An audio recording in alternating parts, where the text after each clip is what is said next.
No sé si lo que hice fue correcto. Durante mucho tiempo pensé que debía llevarme este secreto a la tumba. Pero hay noches en las que me despierto sudando, recordando cada detalle, cada mirada, cada momento en el que supe que estaba cruzando una línea de la que ya no podría volver, y aún así lo hice. Porque a veces el amor aparece donde nunca debería existir. Y cuando eso pasa, nada vuelve a ser igual. Mi nombre no importa. Podrías llamarme Elena, aunque ese no sea mi verdadero nombre. Lo único que debes saber es que durante años fui la esposa perfecta.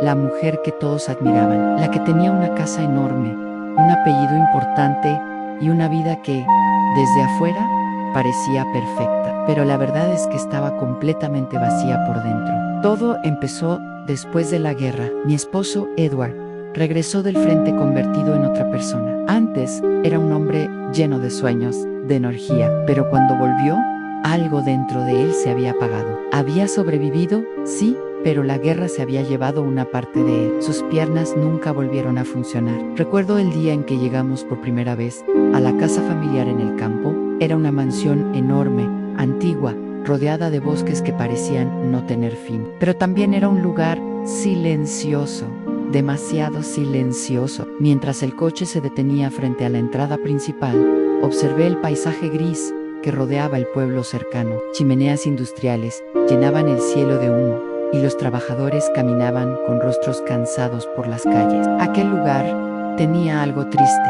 Edward estaba decidido a quedarse allí. Aquí construiremos nuestro futuro, me dijo.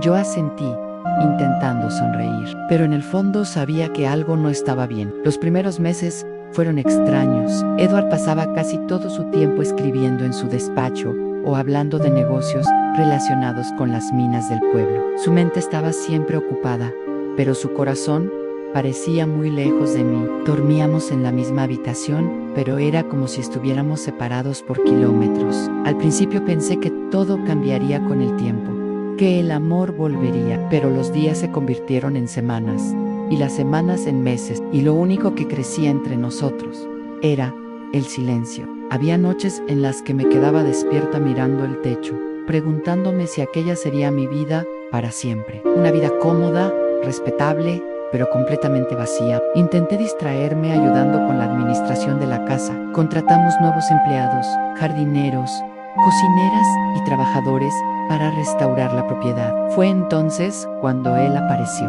Recuerdo perfectamente la primera vez que lo vi. Estaba de pie frente al escritorio de mi esposo durante una entrevista de trabajo. Tenía unos 30 años, quizá un poco más.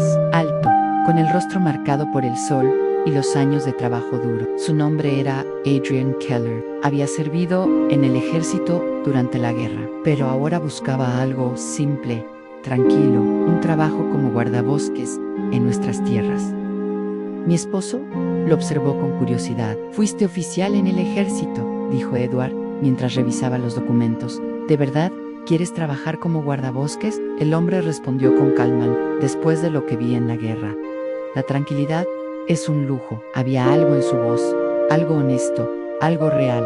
Mi esposo aceptó contratarlo ese mismo día, y sin saberlo, acababa de cambiar mi vida para siempre. Durante semanas apenas lo vi. Sabía que vivía en una pequeña cabaña dentro del bosque que rodeaba la propiedad. Se encargaba de cuidar los animales, los caminos y los terrenos. Pero un día todo cambió. Había salido a caminar sola por los senderos del bosque. Necesitaba aire fresco, escapar un poco del silencio de la mansión. El viento movía los árboles y el sol atravesaba las hojas creando manchas de luz en el suelo. Fue entonces cuando lo vi. Estaba cortando leña frente a su cabaña. Se detuvo al notar mi presencia.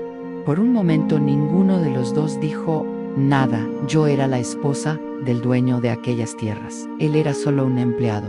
Pero algo extraño ocurrió en ese instante, algo que no supe explicar. Sus ojos no me miraban como lo hacían los demás. No había reverencia, no había miedo, solo curiosidad. «Buenos tars», dijo finalmente. Su voz era tranquila, profunda. Respondí con un saludo educado, intentando comportarme como la dama que se esperaba que fuera. Pero por alguna razón no quería RM. Miré la pequeña cabaña detrás de él. Era sencilla, casi humilde, ¿Vives aquí solo?, pregunté. Allison, sí, y siempre me gustó la soledad. Sus palabras me hicieron sonreír con ironía, porque en ese momento comprendí algo. Yo también vivía rodeada de soledad. Aunque mi casa fuera enorme, aunque mi apellido fuera importante, aunque todos pensaran que lo tenía todo. Aquel fue el primer día que hablamos, una conversación breve e inocente. Pero cuando regresé a la mansión, algo dentro de mí había cambiado. Esa noche, mientras cenaba frente a mi esposo, no podía dejar de pensar en el hombre del bosque, en su mirada, en su voz, en la tranquilidad que parecía rodearlo. Intenté convencerme de que no significaba nada, pero en el fondo sabía que estaba mintiéndome, porque después de tanto tiempo sintiéndome invisible, por primera vez alguien me había mirado de verdad. Y lo peor de todo era que yo también había empezado a verlo.